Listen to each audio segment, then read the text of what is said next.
Hey, how you doing? This is From Beyond with Adam and Moose. Hey, Adam, I got a question for you. Have you ever seen a UFO?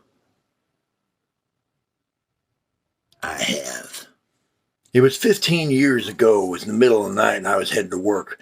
Tina had to stay home with the baby. She was on maternity leave. And I'm going down 59 and I get onto, wait a minute, it's not 59, was it? And I'm about to get onto this dirt road. And I notice out of my windshield, there's a light above me going in the same direction. And I'm kind of looking up at it. I'm like, what is that? Because it's moving kind of slow. And I stop and I keep looking out the window and I see it. It's right above me and it's not going very fast. So that I get out of the truck and I look up. And back then, I only had this stupid little Nokia flip phone. Hell, it wouldn't even text very well. I certainly wasn't going to get any pictures.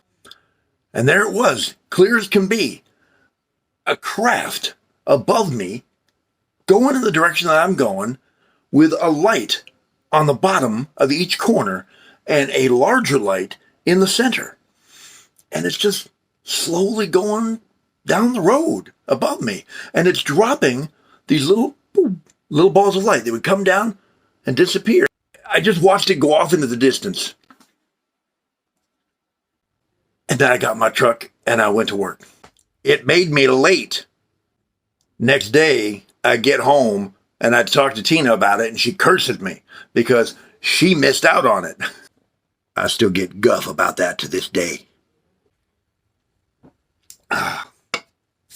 So the next day, we're at my mom's house for dinner and she's got a computer over there and it takes up the whole shifter rope.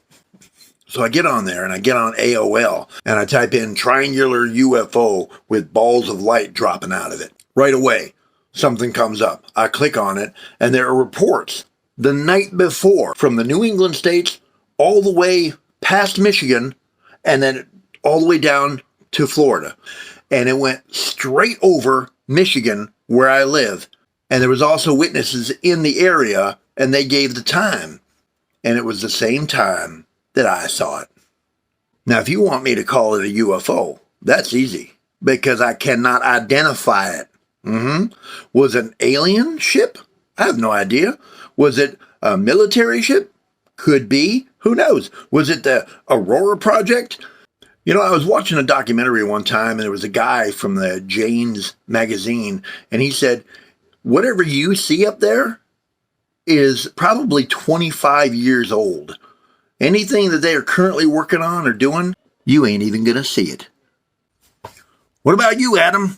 You ever seen a UFO?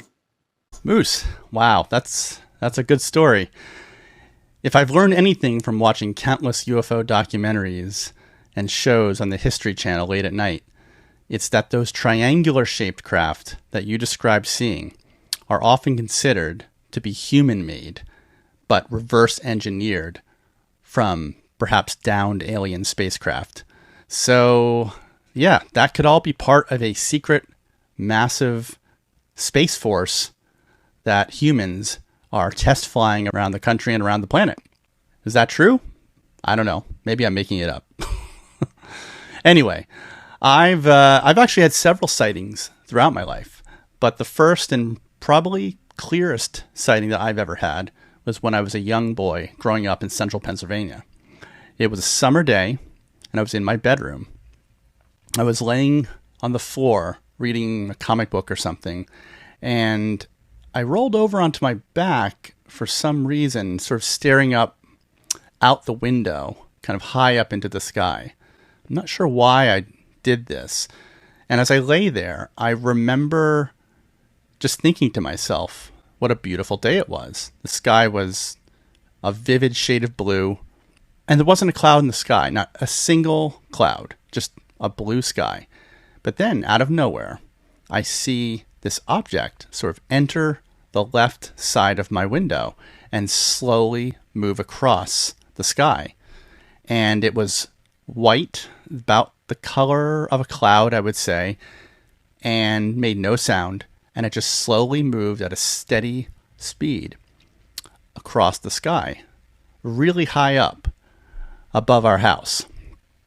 I was obviously seeing the underside of whatever this object was, because it was a perfect circle. And I jumped up to get a better look. I ran to my window and looked up as high as I could to try to get the best look I could. But then it kind of moved out of my field of view in my window. And so, of course, I was screaming to my family, like, guys! But I think they were all outside in the backyard. This was a summer day. So I ran downstairs, ran out the back door into the backyard to see if I could get another look at it. And it was gone. I couldn't find it anywhere. And I asked my family, did you see this? There's a UFO in the sky. I saw it. And they were like, no, what are you talking about? So that was it. I never saw that object again. And I think what I saw was what Dr. Hynek classified as a daylight disk. He had this classification system that he devised, a six-fold classification system. Your sighting, I think, Moose, is what we would call a close encounter of the first kind. And that's when an object is in considerable detail and usually less than 500 feet away from you as the viewer. And it sounds like you were pretty close to your object. Mine was probably miles up in the sky, as far as I could tell. I mean, it depends on how big it was. And a few years later, I actually had what I would consider a close encounter of the second kind, which is when you see or find physical evidence of something from beyond. But that is for another story. Until next time, Adam, keep watching the skies. Keep watching the skies.